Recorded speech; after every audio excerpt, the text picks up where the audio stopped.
मित्रांनो, आपल्या मराठीत एक प्रसिद्ध म्हण आहे, ताकाला जाऊन भांडे लपवणे. साहजिकच या म्हणीचा इथे काय संबंध असा प्रश्न तुम्हाला पडेल. तुमच्या या प्रश्नाचे उत्तर राजकीय आहे. कारण माझ्या या म्हणीतील ताक आहे जम्मू काश्मीरमधील आर्टिकल 370 चे स्पेशल स्टेटस निघणे आणि माझ्या या म्हणीतील भांडे आहे तत्कालीन मोदी सरकार. त्यामुळे आर्टिकल 370 हटवण्यासाठी मोदी सरकारने उचललेली पावले नाकारणे किंवा त्यावर आधारित सिनेमाला पॉलिटिकल एजेंडा म्हणणे म्हणजे निव्वळ ताकाला जाऊन भांडे लपवण्यासारखं आहे. म्हणजेच थोडक्यात सांगायचे झाल्यास सत्य नाकारण्यासारखे आहे असं माझं स्पष्ट मत आहे. भले तुम्ही कितीही मोदी विरोधक असाल, हे सत्य सर्वांना स्वीकारावेच लागेल. बरं, 70 वर्षापूर्वी झालेली ऐतिहासिक चूक एखाद्या सरकारने सुधारली असेल आणि त्यावर आधारित सिनेमा निघत असेल तर काय चूक आहे? भले तो 100% राजकीय हेतूने जरी निघत असेल तरीही.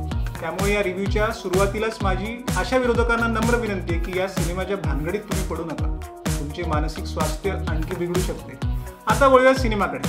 नमस्कार मित्रांनो, मी अजिंक्य उजळणकर आणि तुम्ही बघत आहात नवरंग रुपेरीचे यूट्यूब चॅनल. आणि आज मी रिव्ह्यू करणार आहे आज प्रदर्शित आर्टिकल 370 या सिनेमाचा, आणि तोही थोडक्यात. मित्रांनो, मी कधी रिव्ह्यूच्या सुरुवातीलाच म्हणत नाही, पण आर्टिकल 370 हा एक अजिबात न चुकवावा असा सिनेमा आहे.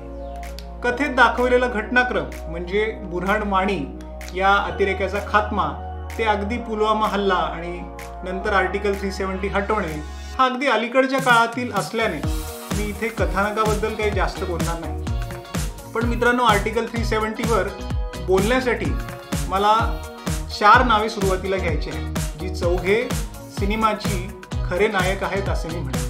एक आहे चित्रपटाचे दिग्दर्शक आदित्य जांभळे, ज्यांनी पटकथेचे सहलेखन सुद्धा केले आहे. दुसरे आहेत कथाकार, पटकथा सहलेखक आणि निर्माता आदित्य धर. आणि तिसरे नाव आहे अभिनेत्री यामी गौतम, जिने वठवली आहे जुनी हक्सर, जी आहे एक NIA मधील ऑन ग्राउंड ऑपरेशनची कमांड सांभाळणारी. आणि चौथं आणि शेवटचं नाव आहे अभिनेत्री प्रियामणी, जिने साकारली आहे PMO म्हणजे पंतप्रधान कार्यालयातील जॉईंट सेक्रेटरीची भूमिका. अत्यंत वेगवान, खिळवून ठेवणारी, नाट्यमय आणि थरारक घटनांनी भरलेली आणि उत्कंठावर्धक अशी पटकथा लिहिली आहे आदित्य धर, आदित्य जांभळे, अर्जुन धवन आणि मोनल ठक्कर या चौघांनी. 5 ऑगस्ट 2019ला संसदेत आर्टिकल 370 चे विधेयक पास होण्याच्या जवळपास 4 वर्ष आधीपासूनच्या ज्या महत्त्वाच्या घटना घडल्या होत्या, या सर्व घटनांचा धावता आढावा लेखक मंडळींनी चित्रपटात मांडला, जो पडद्यावर बघणे हा एक अत्यंत रोमहर्षक असा अनुभव आहे. नवोदित दिग्दर्शक आदित्य जांभळे यांच्यावर उरीचे दिग्दर्शक आणि या सिनेमाचे निर्माते आणि सहपटकथा लेखक आदित्य धर यांचा स्पष्ट प्रभाव असल्याचे चित्रपटभर जाणवते. एवढेच नव्हे तर पडद्यामागून आदित्यने चित्रपटाचे दिग्दर्शन केल्याचाही भास होतो.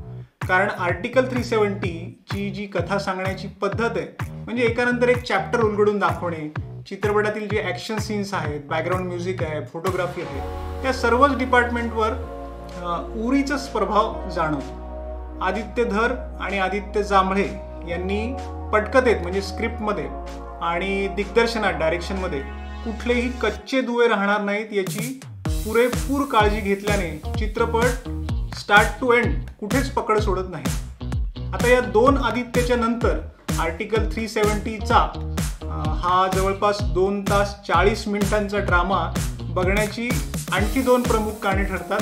ती म्हणजे यामी गौतम आणि प्रियामणी या दोघींचा लाजवाब अभिनय. एकीकडे प्रियामणीचे PMO मधून ऑपरेशनची स्ट्रॅटजी ठरवणे आणि दुसरीकडे यामी गौतमचे NIAच्या टीम लीडरच्या माध्यमातून ऑन ग्राउंड ऑपरेशनला शेवटापर्यंत घेऊन जाणे. यातील प्रत्येक फ्रेम या दोघींनीही इतक्या कमालीच्या सहजतेने साकारली आहे की क्या कहे.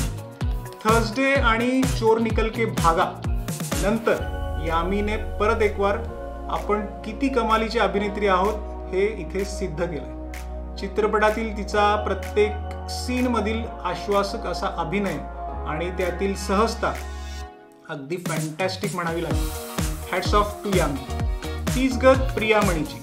राजेश्वरी स्वामीनाथन या नामक पंतप्रधान कार्यालयातील जॉईंट सेक्रेटरीची अत्यंत शांत, संयमित आणि तितकीच गंभीर भूमिका प्रियामणीने एकदम झकास सादर केली आहे. इतरही सर्वच कलाकारांची कामे उत्तम झाली आहेत, ज्यात पंतप्रधान नरेंद्र मोदींच्या भूमिकेत अरुण गोविल आहेत आणि गृहमंत्री अमित शहा यांच्या भूमिकेत किरण करमारकर या मराठी अभिनेत्याने लक्षवेधी अभिनय केला.